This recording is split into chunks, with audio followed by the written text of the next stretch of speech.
Good morning to all. Welcome to Sulabha Academic English channel. English is easy. I am Nagavini, Assistant Professor of English, the Department of Collegiate and Technical Education.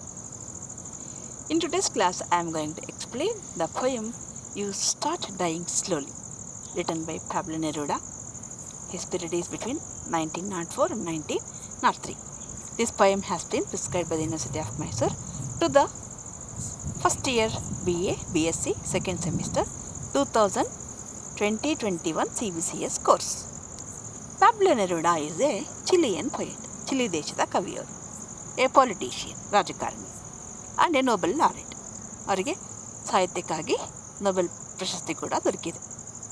His poem you start dying slowly is a simple poem on a very powerful philosophy of life. ಒಂದು ತುಂಬ ಪವರ್ಫುಲ್ಲಾಗಿರ್ತಕ್ಕಂಥ, ಶಕ್ತಿಯುತವಾದಂಥ ಒಂದು ಜೀವನದ ತತ್ವದ ಬಗೆಗೆ ಇರ್ತಕ್ಕಂಥ ಸರಳವಾದ ಪದ್ಯ. Here he advocate some principles or values or activities that one has to inculcate in life in order to make life a happier one. I go to the poem first.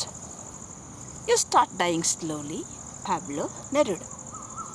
You start dying slowly if you do not travel, if you do not read, if you do not listen to the sounds of life, if you do not appreciate yourself.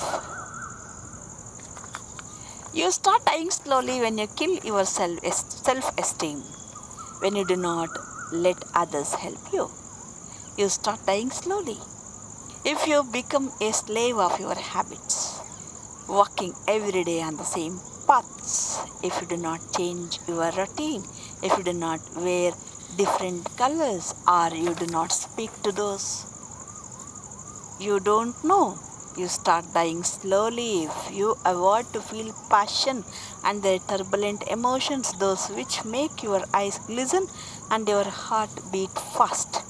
You start dying slowly if you do not change your life when you are not satisfied with your job or with your love, if you do not risk what is safe for the uncertain, if you do not go after a dream, if you do not allow yourself at least once in your lifetime to run away from sensible advice.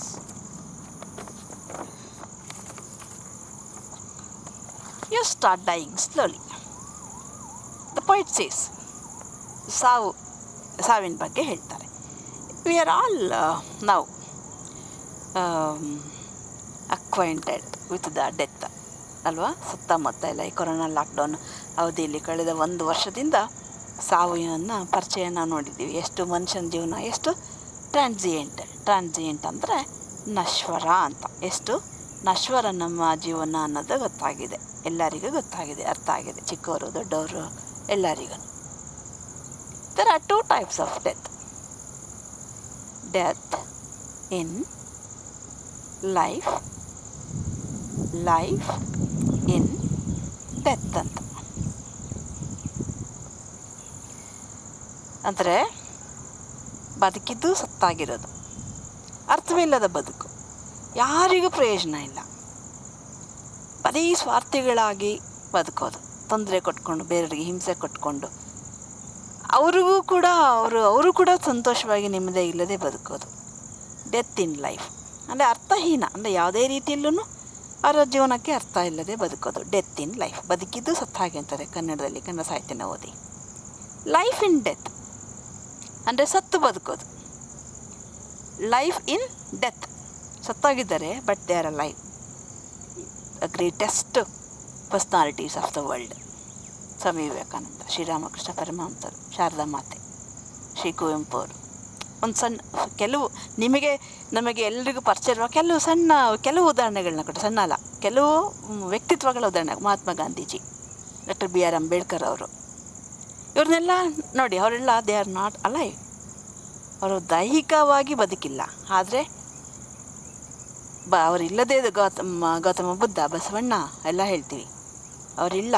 ಆದರೆ ಅವರು ಬದುಕಿದಂಥ ಆದರ್ಶಗಳು, ಸಿದ್ಧಾಂತಗಳು, ಅವುಗಳ ಮೂಲಕ ನಾವು ಅವರನ್ನು ಜ್ಞಾಪಿಸ್ಕೊಳ್ತೀವಿ. So ಹೀಗೆ death in life, life in death. ಎರಡು ರೀತಿಯ ಬದುಕಿದೆ. ಅದನ್ನೆಲ್ಲರೂ ಹೇಳ್ತಾರೆ. ನಾವು ಬದುಕಬೇಕು, ನಮ್ಮ ಜೀವನವನ್ನು ಬದುಕಬೇಕು, ಸಾಯಬಾರದು. ಅದಕ್ಕೆ ಹೇಳಿದ್ರು ಸ್ವಾಮಿ ವಿವೇಕಾನಂದ ಅವರು, ನಿಮ್ಮನ್ನು ನೀವೇನು ಅಂತ ಕಂಡುಕೊಳ್ಳಿ ಫಸ್ಟ್, ನಿಮ್ಮ ಸತ್ವವನ್ನು. ಡೋಂಟ್ ಡೈ, ಲೀವ್ ಅಂತ. Live each and every moment of your life ಅಂತ. ನಿಮ್ಮ ಜೀವನದ ಒಂದೊಂದು ಕ್ಷಣವನ್ನು ನೀವು ಬದುಕಿ ಅಂತ. ಏನಕ್ಕಾರ ಬದುಕಿ. ಅದು ಕನ್ನಡದೊಬ್ಬರು ಕವಿಗಳು, ಬಹುಶಃ ಸಿದ್ಧಲಿಂಗಯ್ಯನವರೇ ಇರ್ಬೋದೇನೋ, ಏನಾರು ಮಾಡುತ್ತಿರುತ್ತಮ್ಮ ಸುಮ್ಮನಿರಬೇಡ, ಅದು ಹೊಡಿ ಇದು ಬಡಿ ಅದು ಚಚ್ಚ ಇದು ಕೊಟ್ಟ, ಏನಾರು ಮಾಡುತ್ತಿರು ತಮ್ಮ ಸುಮ್ಮನಿರಬೇಡ. ಅಂದರೆ ನಾವು ಇನ್ಯಾಕ್ಟಿವ್ ಆಗಿರಬಾರ್ದು ಅಂತ, ಚಟುವಟಿಕೆಯಿಂದ ಇರಬೇಕು ಅಂತ ಹೇಳ್ತಾ ಇರ್ತಕ್ಕಂಥ ಜೀವಂತಿಕೆ ಸಂಕೇತ. ಒಂದು ಏನಾರು ಒಂದು ಕೆಲಸ, ಸುಮ್ಮನೆ ಆದರೂ ಏನಾರು ಒಂದು ಕೆಲಸ ಮಾಡೋದು, ಮಾಡ್ತಾ ಕೂತ್ಕೋಬೇಕು ಅನ್ನೋದು ನಮ್ಮನ್ನು ಜೀವಂತವಾಗಿಡುವಂಥ ಒಂದು ಪ್ರಕ್ರಿಯೆ ಅಷ್ಟೇನೆ. ಸೊ ಇಲ್ಲಿ ಯು ಸ್ಟಾರ್ಟ್ ಡೈಯಿಂಗ್ ಸ್ಲೋಲಿ. ನಮ್ಮ ಜೀವನ ಯಾವಾಗ ಸಾಯೋದಕ್ಕೆ ಶುರುವಾಗತ್ತೆ? When we start dying slow, ನಿಧಾನವಾಗಿ ನಮ್ಮ ಸಾವು ಶುರುವಾಗಿದೆ ಅಂತ ಅರ್ಥ. ರಿಕಲೆಕ್ಟ್ ಮಾಡಿ ನೆನೆಸ್ಕೊಳ್ಳಿ. If you do not travel, ಒಂದೇ ಜಾಗದಲ್ಲಿ ಎಲ್ಲೂ ನನ್ನ ಊರು, ನನ್ನ ಕೇರಿ, ನನ್ನ ಬೀದಿ, ನನ್ನ ಸರ್ಕಲ್ ಬಿಟ್ಟು ಹೋಗಲ್ಲ ಆಚೆಗೆ. ಟ್ರಾವೆಲ್, ಪ್ರಯಾಣನೇ ಮಾಡಲ್ಲ, ಹೊರ ಜಗತ್ತನ್ನೇ ನೋಡಲ್ಲ. ಕನ್ನಡದ ಒಂದು ಗಾದೆ ಇದೆ, ದೇಶ ಸುತ್ತು ಕೋಶ ಓದು ಅಂತ.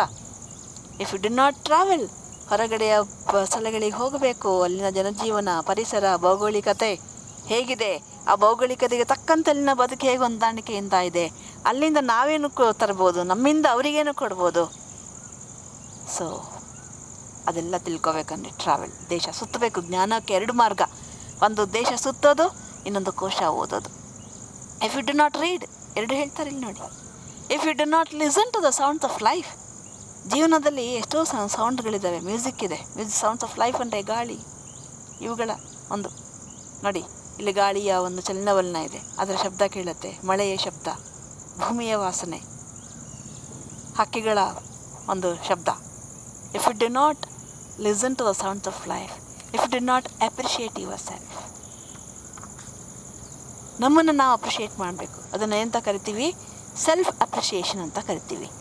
ಮಹಾತ್ಮ ಗಾಂಧೀಜಿ ಸೆಲ್ಫ್ ಎಕ್ಸಾಮಿನೇಷನ್ ಮಾಡ್ಕೊಳ್ತಾ ಇದ್ರಂತೆ. Every night he used to examine himself, ಮಲ್ಕೊಳ್ಳೋಕೆ ಮುಂಚೆ ಸೆಲ್ಫ್ ಎಕ್ಸಾಮಿನೇಷನ್. ಶ್ರೀನಿವಾಸ್ ಅನ್ನೋರು ಅವರ ಕಂಪಾನಿನ ಅವರ ಬಗ್ಗೆ ಗಾಂಧೀಜಿಯವರ 5 ಮಹತ್ವದ ಗುಣಗಳ ಬಗ್ಗೆ ಹೇಳ್ತಾರೆ. ಅದರಲ್ಲಿ ಮೊದಲನೇ ಗುಣ ಸೆಲ್ಫ್ ಎಕ್ಸಾಮಿನೇಷನ್. ಪ್ರತಿದಿನ ಮಲ್ಕೊಳ್ಳೋಕೆ ಮುಂಚೆ ಅವ್ರದ್ದು ಯೂಸ್ ಟು ಎಕ್ಸಾಮಿನ್ ಹಿಮ್ಸೆಲ್ಫ್. ಇವತ್ತು ನಾನು ಯಾರನ್ನಾರು ಅನುಮಾನದಿಂದ ನೋಡಿದ್ನ, ಯಾರ ಬಗ್ಗೆ ಯಾರು ಅನುಮಾನದಿಂದ ಮಾತಾಡಿದ್ನ, ಯಾರ ಬಗ್ಗೆ ಯಾರು ಕೆಟ್ಟದಾಗಿ ಮಾತಾಡಿದ್ನ, ಯಾರಿಗಾರು ನೋವು ಉಂಟು ಮಾಡಿದ್ನ, ಅಥವಾ ಯಾವುದಾದ್ರೂ ಒಂದು ಸಾರ್ವಜನಿಕವಾಗಿ ಯಾರೂ ಒಪ್ಪಿಕೊಳ್ಳಲಾರದ ಒಂದು ನಡವಳಿಕೆಯಿಂದ ನಿಂದ ಪ್ರದರ್ಶನ ಆಯಿತಾ ಅಂಥೇಳಿ ಪರೀಕ್ಷೆ ಮಾಡಿಕೊಂಡು ಅದನ್ನು ನಾಳೆಯಿಂದ ಮತ್ತೆ ಪುನರಾವರ್ತನೆ ಮಾಡ್ತಾ ಇರಲಿಲ್ವಂತೆ. Self exam. ನಾನು ಅದಕ್ಕೆ ನಿಮ್ಗೆ ಹೇಳ್ತೀನಿ, ಮಲ್ಕೊಳ್ಳೋಕೆ ಮುಂಚೆ ತಕ್ಷಣ ನಿದ್ದೆ ಬರಲ್ಲ. ಏನೇನು ಓದಿದ್ದೀರಾ, ಏನೇನು ಆ ಬೆಳಗಿಂದ ಏನೇನು ಕಲ್ತ್ರಿ, ನೀವು ಒಳ್ಳೇದು ಯಾವ್ದು ಕಲ್ತ್ರಿ, ಕೆಟ್ಟ ಯಾವ್ದು ಕಲ್ತ್ರಿ, ಅದನ್ನೆಲ್ಲ ನೀವು ಒಂದು ಸರಿ ಇದು ಮಾಡ್ತಾ ಬನ್ನಿ. ಆಗ ನಿಮಗೆ ಓದಿದ ಪಾಠ ಚೆನ್ನಾಗಿ ನೆನಪಿರುತ್ತೆ, ನಿಮ್ಮ ವ್ಯಕ್ತಿತ್ವ ಕೂಡ ಚೆನ್ನಾಗಿ ಬೆಳೀತಾ ಹೋಗುತ್ತೆ. ಸೊ ಇಫ್ ಸೆಲ್ಫ್ ಅಪ್ರಿಸಿಯೇಷನ್, ನಮಗೆ ಯಾರು ನಾವು ಬೇರೆಯವರಿಂದ ಅಪ್ರಿಷಿಯೇಷನ್ ಬಹುಮಾನಕ್ಕಾಗಿ ಕಾಯ್ತಾ ಕೂರಬಾರ್ದು. ಬಸವಣ್ಣವ್ರು ಹೇಳಿದಾರಲ್ಲ, ಹೊಗಳಿ ಹೊಗಳಿಯನ್ನು ಶೂಲಕ್ಕೇರಿಸಿದರಯ್ಯ ಅಂತ. ಹೊಗಳಿಕೆ ಬೇಕು, ಅಪ್ರಿಷಿಯೇಷನ್ ಬೇಕು, ಎಷ್ಟು ಗುಡ್ ಅಷ್ಟೇ. Not always good good good good summary ಆಗಿಬಿಡ್ತಾರೆ. ಒಂದು ಒಳ್ಳೆ ಕೆಲಸ ಬಂದಾಗ ರೆಕಗ್ನಿಷನ್ ಅಷ್ಟೇ, ಅಪ್ರಿಷಿಯೇಷನ್. ಅದ್ರ ತುಂಬ ಬೆಲೆ ಇದೆ ಅಪ್ರಿಷಿಯೇಷನ್ಗೆ, ಪ್ರೈಸಿಂಗಿಗೆ. ಅದಕ್ಕೆ ಬಸವಣ್ಣರು ಹೇಳಿದ್ದು, ಹೊಗಳಿಯನ್ನು ಹೊನ್ನ ಶೂಲಕ್ಕೇರಿಸಿದರಯ್ಯ. ಶೂಲ ಅದು ಹೊನ್ನು, ಬೆಲೆ ಬಾಳಂಥದ್ದು. ಹೆಚ್ಚಾದರೆ ಶೂಲ ಕೊಂದಾಕ್ಬಿಡುತ್ತೆ ನಮ್ಮನ್ನು. ಹಾಗೆ ನಮಗೆ ಬೇರೆಯವರಿಂದ ನಾವು ಅಪ್ರಿಷಿಯೇಷನ್ ನಾವು ತಗೊಳ್ಳೋದು ಬೇಕಾಗಿಲ್ಲ. If we satisfy our self, that's enough. If we appreciate our self ಅಂದರೆ ನಾವು ನಮ್ಮ ಮೆರಿಟ್ಸನ್ನು, ನಾವು ನಮ್ಮ ಸ್ಟ್ರೆಂತನ್ನು, ಮೆರಿಟ್ಸನ್ನು ನಾವು ಗುರುತಿಸಿದ್ದೀವಿ ಅಂತ ಅರ್ಥ. If you do not do this, you do not travel, if you do not read, if you do not listen to sounds of life, if you do not appreciate yourself, that means you are dying slowly. You start dying slowly when you kill your self esteem. ನೋಡಿ, self appreciation ಅಷ್ಟೇ ಮುಖ್ಯ. Self esteem, ಆತ್ಮಗೌರವ, ಸ್ವಾಭಿಮಾನ ಅಂತ ಕರಿತೀವಿ. Self esteem, ನಮಗೆ ಆತ್ಮಗೌರವ ಇರಬೇಕು. ನಾವು ಬೇರೆಯವರಿಂದ ನಾವು ಪ್ರೀತಿಯನ್ನು, ಗೌರವವನ್ನು ನಿರೀಕ್ಷೆ ಮಾಡೋ ಮುಂಚೆ ನಮ್ಮನ್ನು ನಾವು ಪ್ರೀತಿಸ್ಕೋಬೇಕು, ನಮ್ಮನ್ನು ನಾವು ಗೌರವಿಸ್ಕೋಬೇಕು. ಆಮೇಲೆ ಬೇರೆಯಿಂದ ನಾವು ನಿರೀಕ್ಷೆ ಮಾಡ್ಬೋದು. ಸೊ ಸೆಲ್ಫ್ ಎಸ್ಟೀಮ್ ಇರಬೇಕು. If you do not have self esteem, that means your death has been started. ನಿಮ್ಮ ಸಾವು ಶುರುವಾಯಿತು ಅಂತ ಅರ್ಥ. When you do not let others help you. You should let others help you. Sometimes self esteem ಇರಬೇಕು, ಆತ್ಮಗೌರವ ಇರಬೇಕು, ಆದರೆ ದುರಹಂಕಾರ ಅನ್ನೋ ಮಟ್ಟಕ್ಕೆ ಆತ್ಮಗೌರವ ಇರಬಾರ್ದು, ಸ್ವಾಭಿಮಾನ ಇರಬೇಕು. When we are really in need of some help, some other persons voluntarily if they come to help us, we should allow them to help. ಅವರು ತಾವಾಗಿಯೇ ಸಹಾಯ ಮಾಡಲಿಕ್ಕೆ ನಮ್ಮ ಕಷ್ಟ ನೋಡಲಾರ್ದೆ ಬಂದಾಗ ನಾವು ಅವರಿಗೆ we should allow them to help them. ಅದು we do not allow them to help that means we are over self esteemed, over egoistic attitude ನಮ್ಮದು ಅಂತ. ಆಗ that means that is our death. You start dying slowly. Second stanza, if you become a slave of your habits. ಮನುಷ್ಯನಿಗೆ habits ಇಲ್ಲದೆ ಇರೋ ಮನುಷ್ಯನೇ ಇಲ್ಲ ಅಂತ ಹೇಳ್ತಾರೆ. ಒಬ್ಬೊಬ್ಬರಿಗೆ ಒಂದು ಅಭ್ಯಾಸ ಇರುತ್ತೆ. ಒಬ್ಬರು ಸ್ಮೋಕ್ ಮಾಡ್ತಾರೆ, ಒಬ್ಬರು ಒಂದು ಲೈಟಾಗಿ ಒಂದು ಆಲ್ಕೋಹಾಲ್, ವೈನ್ ಆ ಥರ ಎಲ್ಲ ತಗೊಳ್ತಾರೆ. ಕೆಲವರು ಕಾಫಿ ಕುಡಿತಾರೆ, ಕೆಲವರು ಟೀ ಕುಡಿತಾರೆ, ಕೆಲವರು ಬಿಸಿನೀರು ಕುಡಿತಾರೆ, ಕೆಲವರು ಜ್ಯೂಸ್ ಕುಡಿತಾರೆ, ಕೆಲವರು ಪುಸ್ತಕ ಓದ್ತಾರೆ, ಕೆಲವರು ಪ್ರೇಯರ್ ಮಾಡ್ತಾರೆ, ಕೆಲವರು ಧ್ಯಾನ ಮಾಡ್ತಾರೆ, ಭಜನೆ ಮಾಡ್ತಾರೆ. ಹ್ಯಾಬಿಟ್ಸ್ ಅವೆಲ್ಲನೂ. But we should not become the slave of our habits. We should control, we should keep our habits in our control. ಅಯ್ಯೋ ನನಗೆ ಟೀ ಕುಡಿದರೆ ಆಗೋದೇ ಇಲ್ಲ, ಟೈಮ್ಗೆ ಬೇಕು ಅಂದರೆ that means we are the slave of habits. ಅಭ್ಯಾಸದ ಗುಲಾಮ ಆಗಿದ್ದೀವಿ ಅಂತ. ಇಲ್ವಾ, ಬೇಡ ಅಷ್ಟೇ ಅನ್ನೋ ಥರ ಇದ್ದರೆ that means we are not slave of habits. If you become a slave of habits, we should not become slave of habits. ನಮ್ಮ ಅಭ್ಯಾಸಕ್ಕೆ ನಾವು ಗುಲಾಮರಾಗಬಾರ್ದು. Walking every day on the same paths ಅಂದರೆ ಪ್ರತಿನಿತ್ಯ ನಾವು ಮೊನೋಟನಸ್ ಮಾಡ್ಕೋಬಾರ್ದು, ಒಂದೇ ರೀತಿಯ ಚಟುವಟಿಕೆಗಳನ್ನು ಮಾಡ್ಕೊಳ್ತಾ ಹೋಗಬಾರ್ದು. ಜೀವನದಲ್ಲಿ ನಾವು ಸ್ವಲ್ಪ ಸೃಜನಶೀಲಾತ್ಮಕವಾಗಿ ಬದುಕಬೇಕು. ಇನೋವೇಟಿವ್, ಹೊಸತನವನ್ನು, ಕ್ರಿಯೇಟಿವಿಟಿಯನ್ನು, ಸೃಜನಶೀಲತೆಯನ್ನು ನಾವು ಅಳವಡಿಸ್ಕೊಳ್ಬೇಕು. Walking every day on the same paths if you do not change your routine. ನಮ್ಮ ರೊಟೀನನ್ನು, ನಮ್ಮ ದಿನನಿತ್ಯ ಚಟುವಟಿಕೆಗಳನ್ನ ಸ್ವಲ್ಪ ಬದಲಾಯಿಸ್ಕೋಬೇಕು. ಒಂದೇ ಸಮ ಬೆಳಗ್ಗೆ ಏಳು, 4 ಗಂಟೆಗೆ ಎದ್ದೇಳು, ಅದು ಇದೆಲ್ಲ ನಿತ್ಯ ಕರ್ಮಗಳನ್ನ ಮುಗಿಸು, ಸ್ನಾನ ಮಾಡು, ಅದು ಕೆಲಸ ಮುಗಿಸು, ಮತ್ತೆ ಮನೆಗೂ ಮತ್ತೆ ಇದೇ ಮಾಡು, ಹೋಗಿತ್ತಲ್ಲಿಗೆ. ನೋ, ಸ್ವಲ್ಪ ಚೇಂಜಸ್ ಇರಬೇಕು. Change your routine. If you do not wear different colour ಬಟ್ಟೆಗಳನ್ನ ಧರಿಸ್ಬೇಕು. ಇಫ್ ಯು ಡು ಅಂದರೆ ಸ್ವಲ್ಪ ಸೃಜನಾತ್ಮಕವಾಗಿರಬೇಕು ಅಂತ ಅರ್ಥ. If you do not speak to those who you don't know, ನಿಮಗೆ ಗೊತ್ತಿಲ್ಲದ ಅಪರಿಚಿತರ ಜೊತೆಗೆ ನೀವು ಮಾತನಾಡಿಲ್ಲ ಅಂದರೆ that means if you do not make acquaintance with the strangers or new persons, ಹೊಸೊಬ್ಬರ ಪರಿಚಯನ ಮಾಡ್ಕೊಳ್ಳಿಲ್ಲ ಅಂತಂದರೆ that means you have lost that spirit of life, of finding new things in life, one new creativity in your life, and that means you are dying slowly if you avoid to feel passion and the turbulent emotions. Sometimes in our life we cannot be always like the same in the same mode. Sometimes we should allow ups and downs in emotion. We should allow ourselves to feel some strong turbulent emotions, passions, those which make your eyes glisten and your heart beat fast. ನಮ್ಮ ಕಣ್ಣನ ಹೊಳಪನ್ನು ಜಾಸ್ತಿ ಮಾಡುವಂಥ, ನಮ್ಮ ಹೃದಯದ ಬಡಿತವನ್ನು ಜಾಸ್ತಿ ಮಾಡುವಂಥ ಒಂದು ಶಕ್ತಿತ್ವದ ಭಾವನೆಗಳನ್ನು ನಾವು ಅನುಭವಿಸ್ಬೇಕಾಗತ್ತೆ. You start dying slowly if you do not change your life when you are not satisfied with your job or with your love. ನಿಮ್ಮ ಜಾಬ್, ಕೆಲಸ ಅಥವಾ ನಿಮ್ಮ ಲವ್ ಇದರಲ್ಲಿ ನಿಮಗೆ ಸ್ಯಾಟಿಸ್ಫ್ಯಾಕ್ಷನ್ ಇಲ್ಲ ಅಂತಂದರೆ that means what you have to do. ಯಾವುದೋ ಒಂದು ಕೆಲಸ ನಿಮ್ಗೆ ಗೊತ್ತಿಲ್ಲ, ಅದಕ್ಕೆ ಹೇಳೋದು ಕೆಲಸ ಸೇರ್ಕೊಳ್ಳುವಾಗಲೇ ಸರಿಯಾಗಿ ಸೇರ್ಕೋಬೇಕು ಅಂತ, ಸರಿಯಾಗಿ ಆಯ್ಕೆ ಮಾಡಬೇಕು. ನಿಮ್ಮ ಸ್ಕಿಲ್ ಏನು, ನಿಮ್ಮ ಎಬಿಲಿಟಿ ಏನು, ನಿಮ್ಮ ಆಸಕ್ತಿ ಏನು, ಎಲ್ಲದಕ್ಕಿಂತ ಹೆಚ್ಚಾಗಿ ನಿಮಗೆ ಪ್ಯಾಷನ್ ಇರಬೇಕು. ಆ ಕೆಲಸದಲ್ಲಿ ನಿಮಗೆ ಒಲವಿರಬೇಕು, ಪ್ರೀತಿ ಇರಬೇಕು. ಮಧ್ಯ ದಾರಿಗೆ ಹೋದಾಗ ಹಿಂದೆ ಬರೋಕ್ಕಾಗಲ್ಲ, ಮುಂದೆ ಹೋಗೋಕ್ಕಾಗಲ್ಲ ಅನ್ನೋ ಥರ ಆಗಬಾರ್ದು, ನೀರಲ್ಲಿ ನಿಂತುಬಿಟ್ಟಿದ್ದೀವಿ ಅನ್ನೋ ಥರ ಆಗಬಾರ್ದು. You should change. If you do not change your life when you are not satisfied with your job. ಸೇರಿಬಿಟ್ಟಿದ್ದೀರಾ, ಬಂದುಬಿಟ್ಟಿದ್ದೀರಾ, ಜಾಬ್ ಸ್ಯಾಟಿಸ್ಫ್ಯಾಕ್ಷನ್ ಆಗ್ತಾ ಇಲ್ಲ. Yes, you change your job.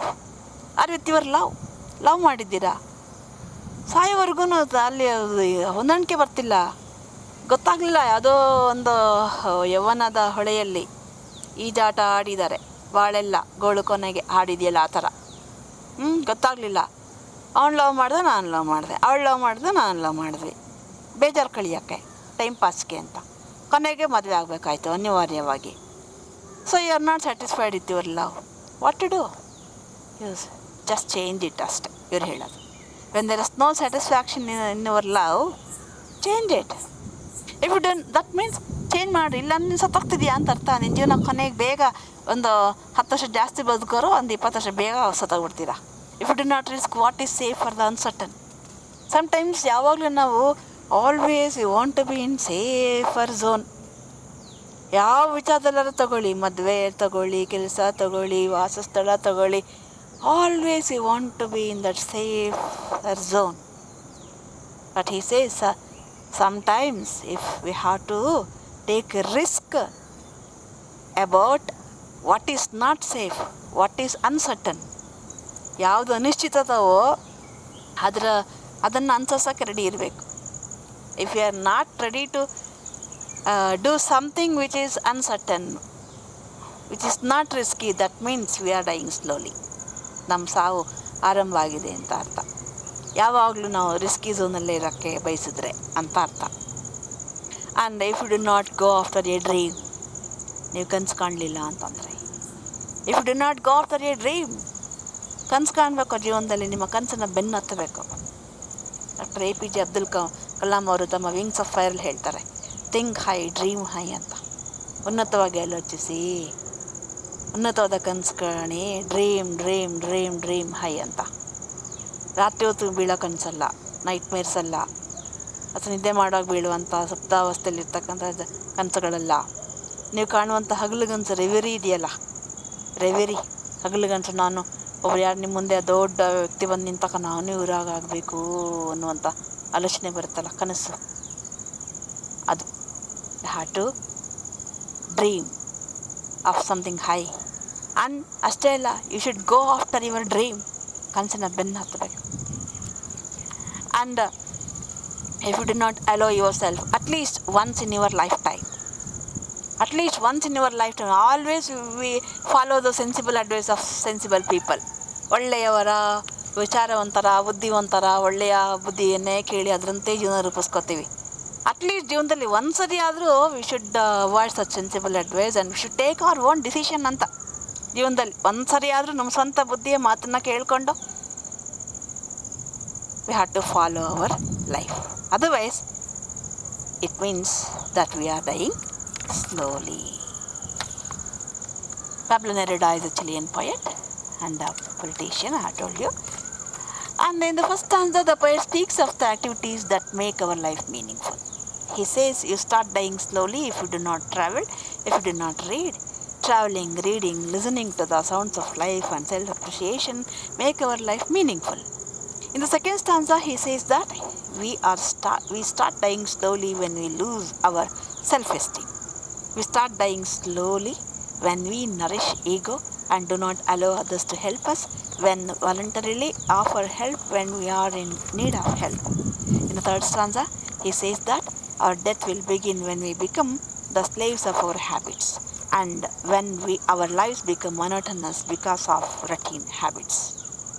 We start dying if we do not wear different colors. That means if we do not become creative and form different habits.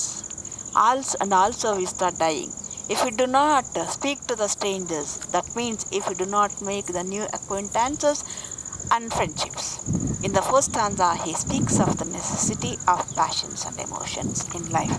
We should pursue our dreams with passion and feel strong emotions, which will make our eyes glisten and heart beat fast. Life without passion and emotion is nothing but death. In the fifth stanza, he speaks of the importance of changes in life. Life becomes stressful when there are no changes. We should change our job when we are not satisfied with it. Our death begins slowly if we do not change our love when there is no satisfaction in it.